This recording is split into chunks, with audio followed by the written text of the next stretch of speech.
La gelosia e la fedeltà sono parte integrante della vita dei giovani veneti, in particolare delle loro relazioni sentimentali. E in questo quadro si situa pure la percezione e la conoscenza della violenza sulle donne e della differenza tra i generi. Sono i risultati di un'indagine promossa dalla Commissione regionale Pari Opportunità della Regione Veneto e condotta dal CREL Veneto su un campione di 1587 giovani veneti tra i 14 e i 21 anni, frequentanti le classi seconde e quarte di istituti e licei superiori del territorio. Una ricerca intitolata appunto Violenza sulle donne, i giovani come la pensano, proprio per capire come i soggetti più fragili, i cittadini del domani, vivano e interpretano questo fenomeno latente eppure presente nella società, anche quella veneta. I dati a livello nazionale parlano infatti di 7 milioni di donne che nel corso della loro vita hanno subito una qualche forma di violenza fisica o sessuale e nella maggior parte dei casi l'aggressore è proprio il partner. In ogni caso, secondo i giovani veneti, la buona riuscita di un rapporto di coppia dipende principalmente dal rispetto dell'altro, dalla fedeltà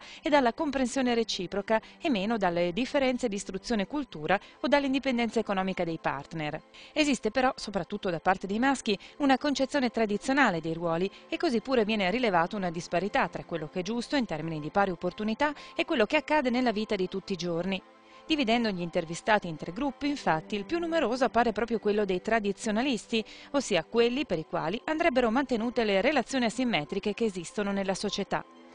Fa pensare inoltre, sempre all'interno della ricerca, il fatto che siano più le ragazze che i ragazzi ad aver messo in atto comportamenti violenti come uno schiaffo, a volte giustificato sia dalle donne che dagli uomini a fronte di un episodio di gelosia, tanto che gli stessi ragazzi, rispondendo al questionario loro proposto, indicano il tradimento come comportamento più grave di uno schiaffo e la violenza stessa, pensata e agita, verrebbe valutata, secondo i ragazzi, a seconda del tipo di atto e del sesso dell'autore.